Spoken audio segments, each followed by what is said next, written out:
Hello everyone, I Shiv Bishnoi and I welcome you all to Bishnoi medical classes.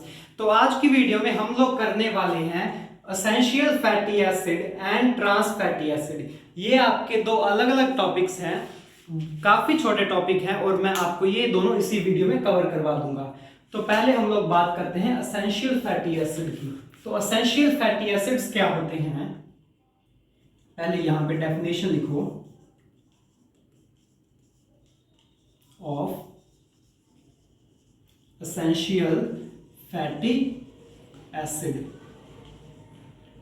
Definition से पहले तुम लोग समझो, मैंने तुम लोगों को फैटी एसिड की क्लासिफिकेशन करवाई थी।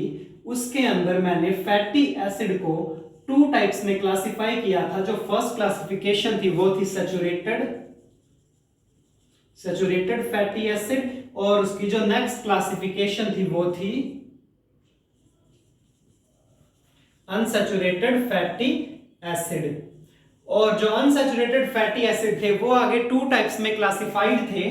जो फर्स्ट क्लासिफिकेशन थी वो थी मोनो अनसैचुरेटेड फैटी एसिड की, और जो उसकी नेक्स्ट क्लासिफिकेशन थी वो थी पॉली अनसैचुरेटेड फैटी एसिड की।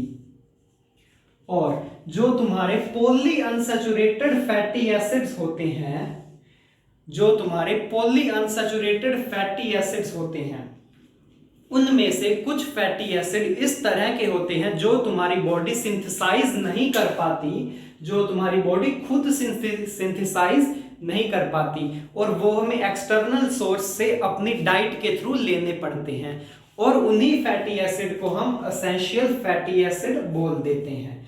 तो इसकी डेफिनेशन लिखो,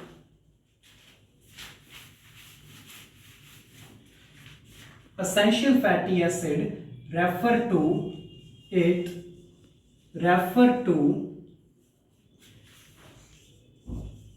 polyunsaturated fatty acid that cannot be synthesized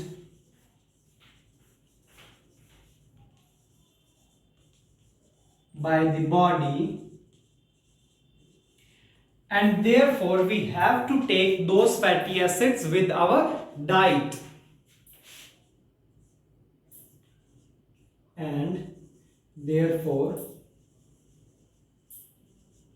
we have to consume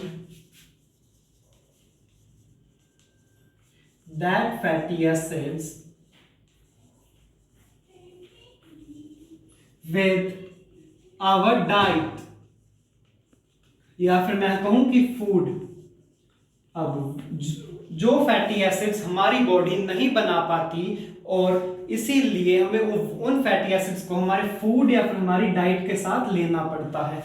ऐसे कौन कौन से एसिड्स होते हैं वो देखो, इनकी एग्जांपल्स देखो। एक बार इसका स्क्रीनशॉट लो, फिर मैं तुम्हें इसकी एग्जांपल्स करवाता हूं। तो जो तुम्हारे एसेंशियल फैटी एसिड्स की एग्जांपल है उनमें आता है omega 6 fatty acid, omega 3 fatty acid and alpha linoleic acid. ये तीनों कुछ ऐसे एसिड्स हैं जिनको तुम्हारी बॉडी सिंथेसाइज नहीं कर पाती और तुम्हें अपनी डाइट के साथ लेने पड़ते हैं। और इनके जो सोर्सेज हैं वो जैसे कि हो गए ऑलिव ऑयल्स। ऑलिव ऑयल एक बहुत अच्छा सोर्स है तुम्हारे इन ओमेगा फैटी एसिड्स का। और अब हम आगे बात करते हैं ट्रांस फैटी एसिड्स के बारे में। तो तुम लोग ट्रांस फैटी एसिड की डेफिनेशन देखो। These are the manufactured fats created during a process called hydrogenation. तो ये ट्रांस फैटी एसिड क्या होते हैं, कुछ इस तरह के फैटी एसिड्स होते हैं जिनको हम मैन्युफैक्चर करते हैं फैट्स में, और जिस प्रोसेस से हम उनको मैन्युफैक्चर करते हैं उस प्रोसेस को बोलते हैं हाइड्रोजनेशन। ये हाइड्रोजनेशन का प्रोसेस करता क्या है, जो आपके लिक्विड ऑयल होते हैं, ये उनको सॉलिड में कन्वर्ट कर देता है।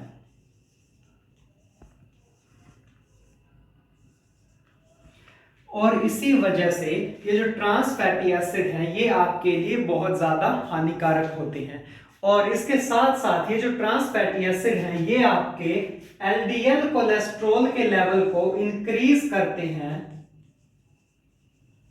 इंक्रीज एलडीएल, एलडीएल कौन सा कोलेस्ट्रॉल होता है? Bad cholesterol. And decrease good cholesterol. Good cholesterol कौन था आपका? HDL, high density lipoprotein. तो ये जो ट्रांस फैटी एसिड हैं ये आपके एलडीएल कोलेस्ट्रॉल के लेवल को इंक्रीज करते हैं और एचडीएल कोलेस्ट्रॉल के लेवल को डिक्रीज करते हैं। और इसी वजह से जो पेशेंट है उनको हार्ट डिजीज होने के चांसेस बहुत ज्यादा है। It increase the risk of heart disease.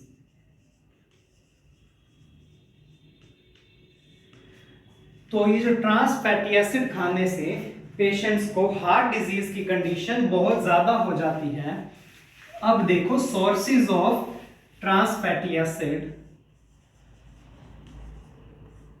अगर मैं इसके सोर्सेज की बात करूं तो जितने भी आपके फ्राइड और बेक्ड फूड हैं,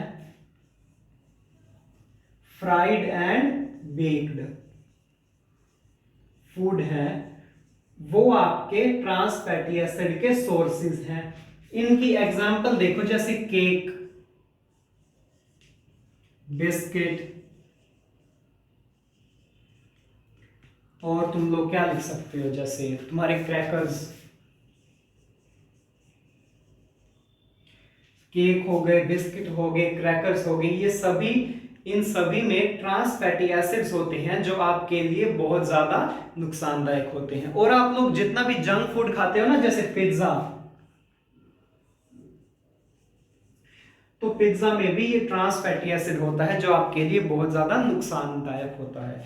तो ये तो थे हमारे essential fatty acid and trans fatty acid. I hope कि आपको मेरा ये टॉपिक क्लियर होगा। तो अगर आपको मेरी वीडियो पसंद आई तो वीडियो को लाइक कर दीजिए, चैनल को सब्सक्राइब कर दीजिए और बेल आइकन दबाना ना भूलिएगा। Thank you so much.